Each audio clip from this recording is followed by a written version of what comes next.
우리 함께 한 목소리로 읽겠습니다. 십자가의 도가 멸망하는 자들에게는 미련한 것이요 구원을 받는 우리에게는 하나님의 능력이라. 기록된 바 내가 지혜 있는 자들의 지혜를 멸하고 총명한 자들의 총명을 패하리라 하였으니 지혜 있는 자가 어디 있느냐? 선비가 어디 있느냐? 이 세대의 변론가가 어디 있느냐? 하나님께서 이 세상의 지혜를 미련하게 하신 것이 아니냐? 하나님의 지혜에 있어서는 이 세상이 자기 지혜로 하나님을 알지 못하므로 하나님께서 전도에 미련한 것으로 믿는 자들을 구원하시기를 기뻐하셨도다. 유대인은 표적을 구하고 헬라인은 지혜를 찾으나 우리는 십자가에 못 박힌 그리스도를 전하니 유대인에게는 거리끼는 것이요 이방인에게는 미련한 것이로되 오직 부르심을 받은 자들에게는 유대인이나 헬라인이나 그리스도는 하나님의 능력이요 하나님의 지혜니라. 하나님의 어리석음이 사람보다 지혜롭고 하나님의 약하심이 사람보다 강하니라. 아멘. 고난주간을 보내고 계신 여러분, 이 시간 예수님의 고난에 함께 참여함으로 하나님의 은혜를 더욱 깨닫는 우리 되기를 간절히 원합니다. 아멘. 죽음이란 주제는 과거부터 지금까지 중요한 철학적인 주제였습니다. 모든 존재는 죽음을 향해 달려가고 있지요. 죽음 이유를 알지 못하는 사람들은 알지 못하기 때문에, 그렇기 때문에 현재를 더 잘 살아야 된다, 현재를 즐겨야 된다고 말하기도 합니다. 또 어떤 사람들은 죽음 이후를 준비해야 된다고 말하기도 하죠. 독일의 실존주의 철학자 하이데거는 사람을 향해 이렇게 말했습니다. 사람은 죽음을 향한 존재, 이렇게 얘기했습니다. 죽음이란 사람의 실존이 상실되어지는 것, 상실되어지는 것이 죽음이라고 했습니다. 존재하지 않는 상태. 이러한 존재하지 않는 상태는 우리에게 두려움과 불안을 안겨주죠. 우리 그런 생각 흔히 해보지 않습니까? 갑자기 나를 아는 모든 사람들이 나를 모른다면 좀 걱정되고 무섭잖아요. 어느 날 저희 어머니가 너는 누구니? 라고 하면 마음이 막 무너질 것 같지 않습니까? 내가 없어지는 상태는 불안함과 두려움을 줍니다. 과거부터 죽음은 두려운 것이고 무서운 것이고 슬픈 것입니다. 아무리 천수를 누렸다고 하더라도 생에 대한 열망이 있고 헤어짐은 아픔이 있는 것입니다. 우리 흔히 이런 말 하지 않습니까? 개똥밭에 굴러도 이승이 났다, 이렇게 말하죠. 세 사람이 죽어 하늘에 올라갔다고 합니다. 그 세 사람에게 사람이 물어봅니다. 천사가 물어보는 거죠. 다른 사람들이 당신에 대해 어떻게 말하면 좋겠습니까? 이렇게 말했더니 한 사람이 이렇게 말하는 것입니다. 저 사람은 참 좋은 아빠였고 좋은 남편이었습니다. 이런 말을 듣고 싶습니다. 또 한 사람은 이렇게 말합니다. 아, 저 사람은 참 능력이 좋고 멋있는 사람이었습니다. 이렇게 답했습니다. 그런데 한 사람이 이제 고민을 하다가 이렇게 말하는 거예요.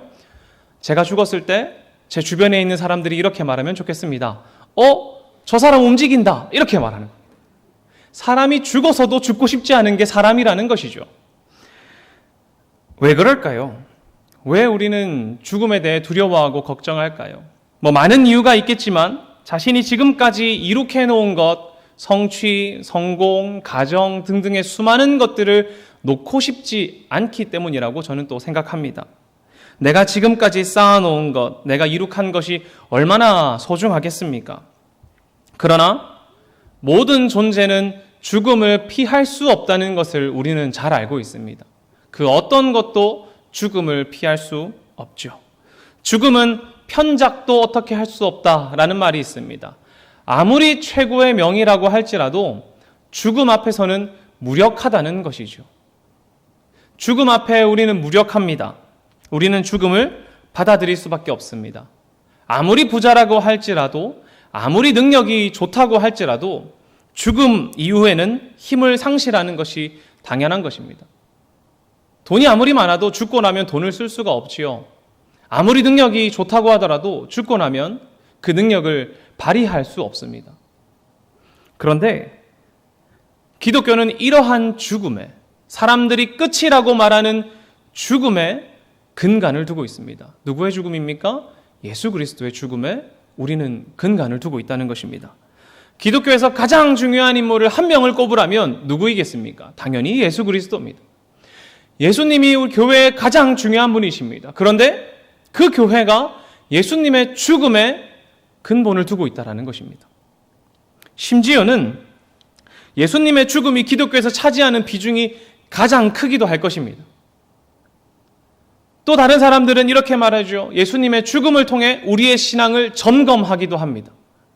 예수님의 죽음을 통해 우리의 삶을 되돌아보기도 하고 예수님의 죽음을 통해 우리의 삶의 방향을 결정하기도 하고 어떻게 살아야 할까를 결단하기도 합니다. 도대체 우리에게 그리스도의 죽음이란 어떤 것이길래, 무슨 의미가 있길래 우리의 신앙을 바라보는 렌즈가 되고 미래를 향한 방향이 된다는 것입니까? 예수님께서 죽으신 십자가, 우리 십자가에 대해서 많이 들어오셨을 것입니다. 우리 잘 아시다시피 당시 사회에서는 십자가가 그렇게 좋은 이미지만은 아닙니다. 우리는 십자가 하면 참 멋있다, 고결하다라는 생각이 들지만 당시 사회에서는 십자가가 이렇게 좋은 이미지는 아니었다는 것입니다. 십자가형은 로마 제국을 향한 도전자들, 반란하는 사람들, 혹은 그거에 대해서 반대하는 사람들을 향한 응징이며 처벌 도구였습니다. 그렇기 때문에 잔인했고 수치스러웠단 말이죠. 빌라도는 예수님을 십자가에 처형하기 전에 아마 막대기로 때렸을 것입니다. 또한 사형 집행자들은 죄수에 대한 때릴 권리가 있었기 때문에 예수님께, 죄인에게 강하게 매질하며 조롱했을 것입니다. 고대 문헌에 따르면 이 사형 집행자들은 축제나 서커스를 모방하며 죄인들을 대했다고 합니다. 놀리고, 매질하고, 조롱하고 그것을 통해 웃음거리를 삼는 것이죠. 예수님 역시 망토와 갈대, 가시왕관 등으로 조롱거리가 되지 않으셨습니까? 십자가의 죽음을 보면 못이 3군데 박힙니다. 2군데는 각 손목에, 그리고 발목을 포개어서 긴 못을 하나에 박고요. 그리고 다리를 꺾어 포개어 둡니다. 그대로 두면 사람의 무게 때문에 사람이 떨어져 찢기기 때문에, 몸이 찢기기 때문에 엉덩이 뒤편에는 작은 나무 지지대를 세워둡니다. 편하지 않은 나무 지지대겠죠. 그곳에서 죄인은 십자가에 매달려 몸을 바로잡기 위해 움직이다 보면 몸에 대한 고통은 더욱더 커져갑니다. 그때마다 고통스러워하다 질식과 파상풍으로 죽음을 맞이합니다. 여러분, 예수님께서 달리신 이 십자가형을 당시 사람들이 어떻게 언급했는 줄 아십니까? 이렇게 말합니다. 치욕스러운 말뚝, 비운의 나무, 죄악의 나무, 끔찍한 십자가, 가장 치욕스러운 방식. 요세푸스는 예루살렘이 로마에 포위되었을 때 십자가 형벌을 보고 이렇게 말했습니다. 가장 처참한 죽음이다. 십자가형은 주전 3세기 때부터 사람들의 입에 오르내렸습니다. 특히 하류 계층의 조롱거리가 되었습니다. 매춘부와 노예들의 입에도 있었다는 것이죠.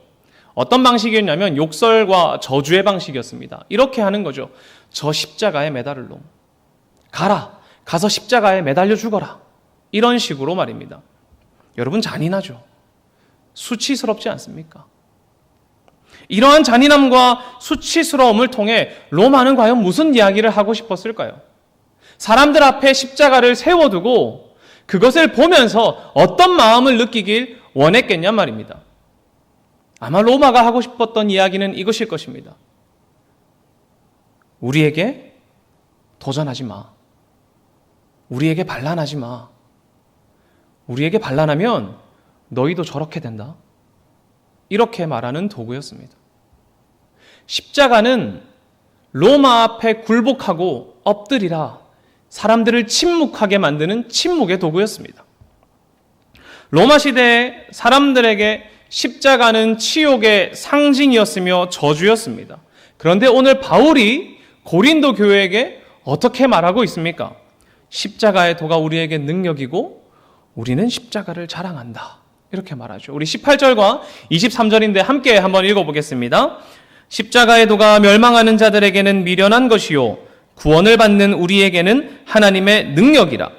우리는 십자가에 못 박힌 그리스도를 전하니 유대인에게는 거리끼는 것이요 이방인에게는 미련한 것이로되. 아멘. 어떻게 말합니까? 우리는 십자가를 전한다. 그 십자가가 유대인에게는 거리끼고 이방인에게는 미련한 것인데 우리는 그것을 자랑한다. 이렇게 말하고 있죠. 바울의 메시지의 핵심은 이것입니다. 사람들은 십자가가 저주라고 말하지만, 사람들은 십자가가 수치라고 말하지만 우리는 예수 그리스도가 매달린 그 십자가를 자랑한다. 그것이 우리의 능력이다. 세상이 수치라고 말하는 십자가가 우리에게는 능력이라고 말합니다.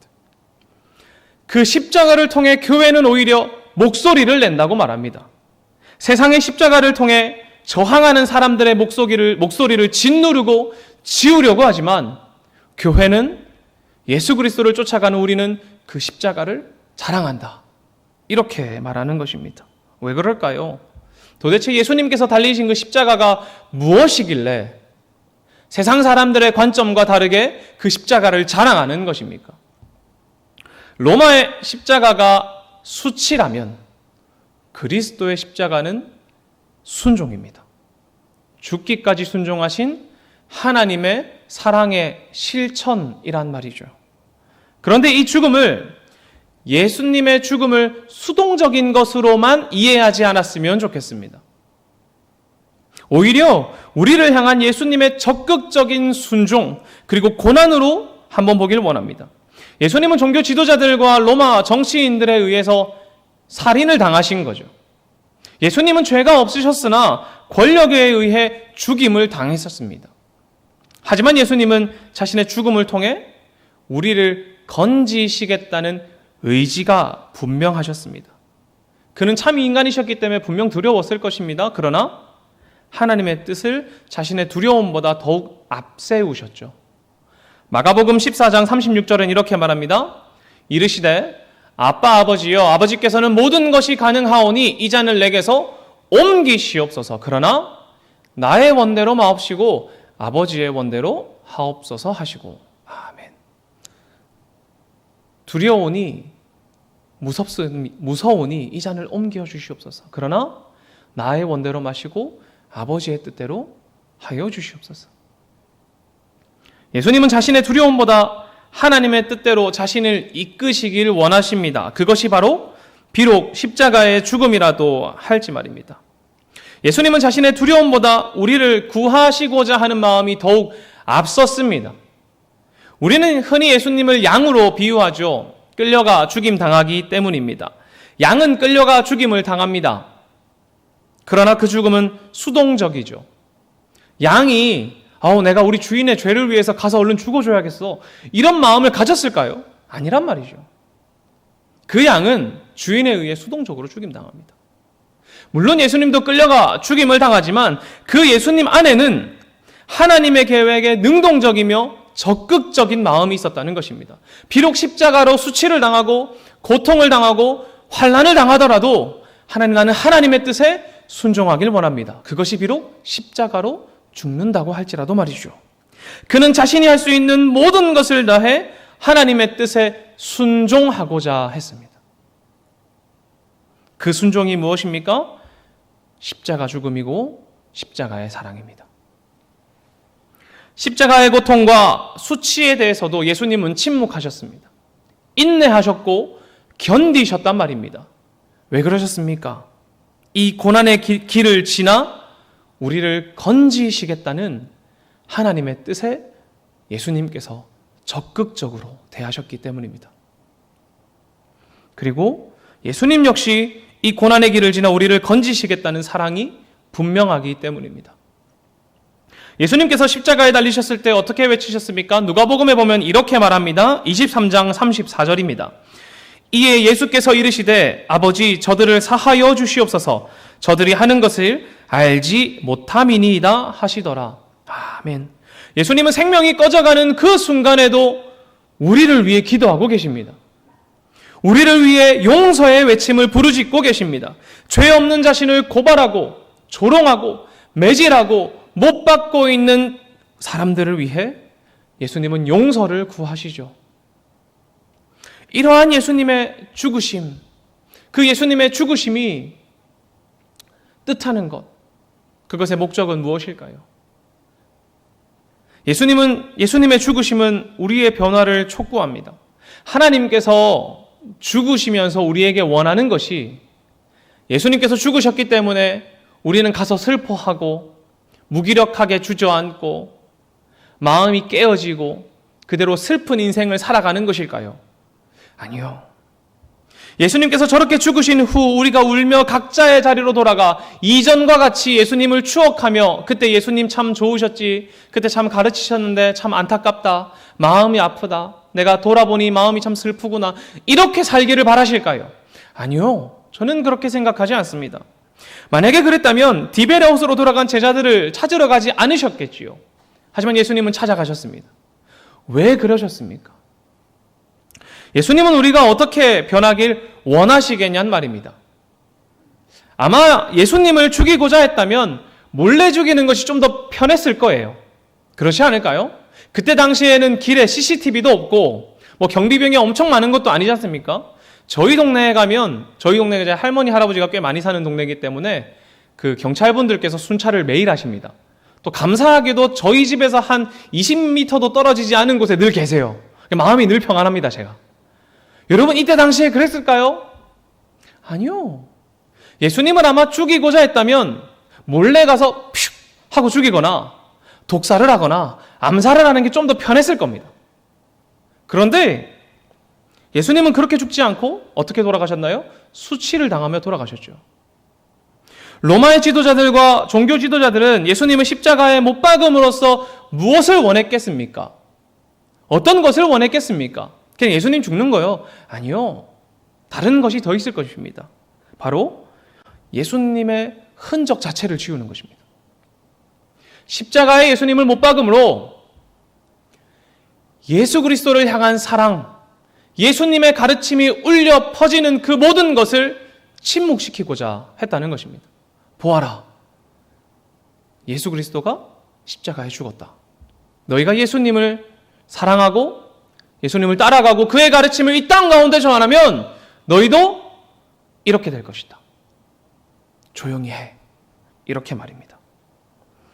그러니 조용히 하라는 압박이 제자들을 짓눌렀을 것입니다. 그러나 오늘 본문을 보십시오. 우리는 그리스도의 죽음과 그의 십자가를 자랑합니다. 바울과 제자들은 사람들이 지으려고 했던 십자가가 오히려 우리의 목소리가 된다고 말합니다.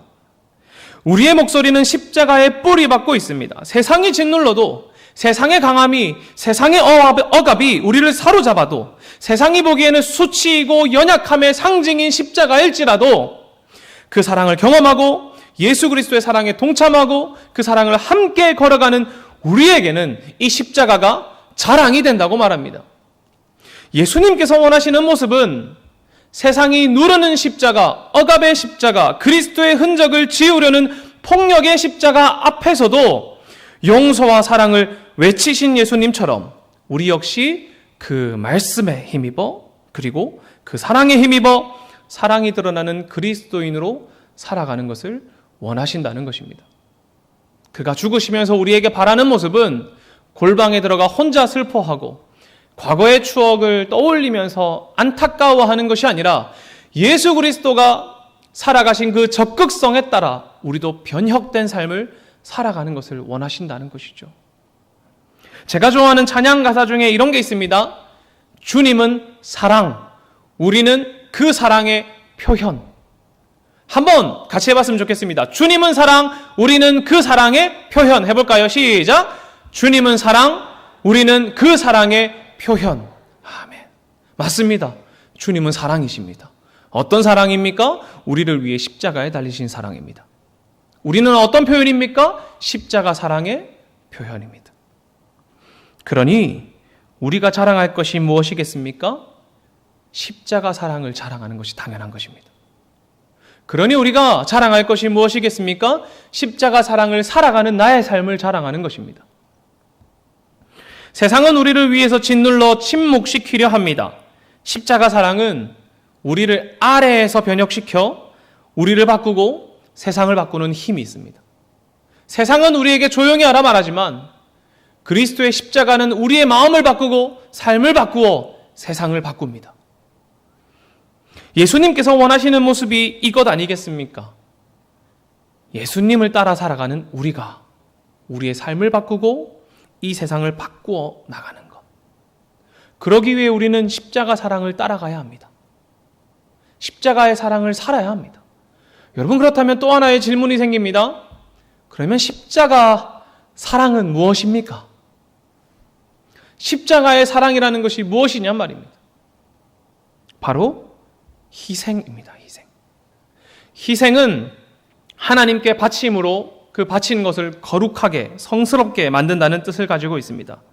하나님께 바쳐진 제물은 그 과정 가운데 성스럽게 변한다라는 것입니다. 유대교에서 제물로 바쳐진 짐승을 요리해 제물을 바친 사람과 함께 먹었습니다. 이것을 무엇을 뜻하냐면 하나님께 바쳐짐으로 거룩하게 된 이것을 요리해 함께 먹습니다. 하나님과 우리가 무엇을 먹습니까? 같은 것을 먹습니다. 거룩해진 것을 먹습니다. 하나님과 우리는 함께 식탁의 교제를 나눕니다. 하나님과 나는 식탁을 나누고 교제를 나누고 하나님과 나는 같이 성스러워진 것을 먹습니다. 그리고 나는 성스러워져 가길 원합니다. 여러분, 예수님의 만찬을 생각해 보십시오. 예수님께서는 하나님께 바쳐진 제물입니다.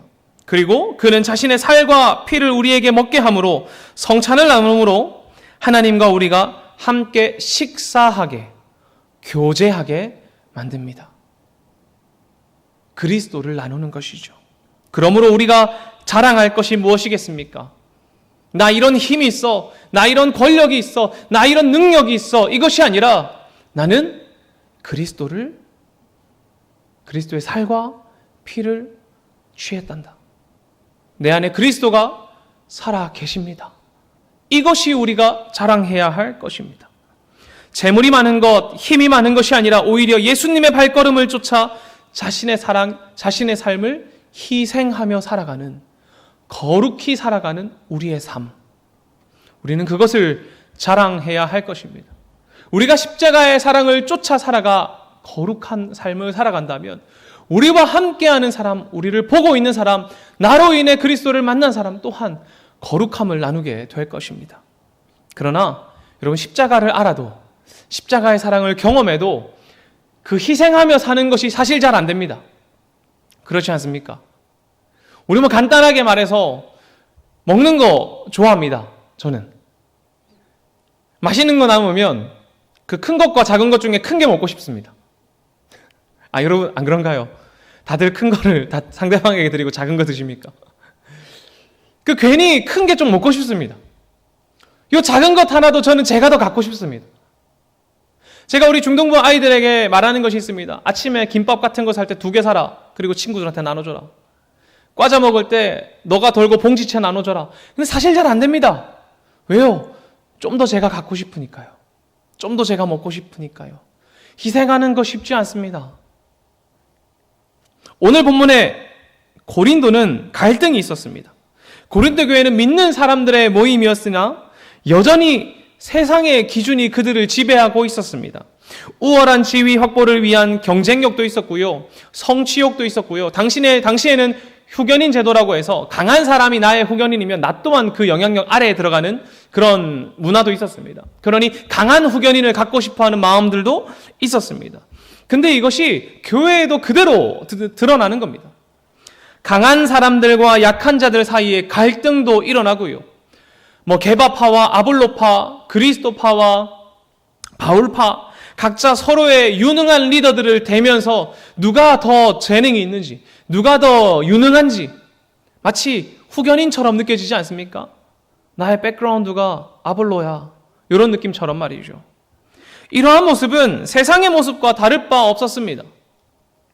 세상의 기준이 아니라 세상의 기준으로 교회를 재고 기준을 삼고 있었다는 것이죠.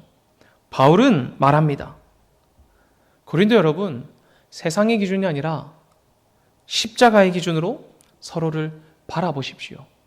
우리가 자랑할 것은, 우리가 주장할 것은 누가 더 힘이 있네, 약하네, 누가 더 좋은 리더십이네, 나는 누구 아래에 있는 사람이네, 이것이 아니라 나는 사람들이 수치라 말하는 십자가를 쫓아가고 살아가는 사람입니다. 이것을 자랑하십시오. 이렇게 말입니다. 우리의 자랑은 세상에 있는 것이 아니라 우리를 위해 희생하신 그 십자가이며 그 십자가를 살아가는 것이 우리의 자랑이라고 말합니다. 사람들이 말하는 수치의 십자가. 그러나 그것은 세상의 기준입니다. 세상이 볼 때 십자가에 매달림은 수치이겠지만 우리가 따라가는 희생의 십자가, 그것은 그리스도인의 기준이 되는 것입니다. 바울은 고린도 교회에 그리스도인이 따라야 할 가장 기본과 같으며 가장 중심이 되는 것이 바로 십자가라고, 그 십자가가 우리의 기준이 된다고 말합니다. 변화된 우리의 새로운 기준은 예수님처럼 서로를 위해 희생하고 사랑하고 그 일에 적극적이며 능동적으로 행하는 것. 이전과는 다른 삶을 살아가는 것이 우리의 삶이라고, 우리의 자랑이라고, 우리의 능력이라고 말하는 것입니다. 갈라디아서 2장은 말하죠. 나는 죽었고 이제 내가 사는 것이 아니라 그리스도가 산다. 아멘. 그리스도가 사는 삶은 기준이 다른 사람입니다. 세상에 근거하여, 세상이 말하는 힘에 근거하여 목소리를 내는 것이 아니라 세상이 수치라고 말하지만 희생의 길을 걸어가신 그 십자가에 근거하여 우리의 목소리를 내는 것, 그것이 우리의 자랑입니다. 여러분의 삶을 예수 그리스도의 마음으로 살아간다고 생각해 보십시오. 어떤 것이 달라지겠습니까? 아마 모든 것이 달라질 것입니다. 왜 그렇습니까? 기준이 달라지기 때문입니다. 예수님의 죽음은 기독교의 중심이며 지금 우리에게도 여전히 중요합니다. 왜 그렇습니까? 우리가 그 십자가를 쫓아가는 사람들이기 때문입니다. 예수님의 죽음을 통해 하나님께서 원하시는 것은 그 십자가의 사랑을 살아감으로 우리의 삶이 바뀌는 것입니다. 그리고 바뀐 우리의 삶을 통해 이 세상이 변하는 것입니다. 바로 십자가를 지고 십자가를 자랑하고 아래로부터의 삶을 살아가는 것을 통해서 우리를 향한 예수님의 사랑이, 하나님의 사랑이 십자가에서 드러난 것처럼 여러분도 여러분의 십자가에서 그리스도의 사랑이 밝히 드러나는 것을 원하십니다. 여러분의 삶을 통해 여러분의 십자가에서 그리스도의 사랑이 밝히 드러나기를 원합니다. 23절에서 25절 우리 함께 읽고 마무리하겠습니다. 우리 한 목소리로 읽겠습니다. 우리는 십자가에 못 박히신 그리스도를 전하니 유대인에게는 거리끼는 것이요 이방인에게는 미련한 것이로되 오직 부르심을 받은 자들에게는 유대인이나 헬라인이나 그리스도는 하나님의 능력이요 하나님의 지혜니라. 하나님의 어리석음이 사람보다 지혜롭고 하나님의 약하심이 사랑보다 강하니라. 아멘.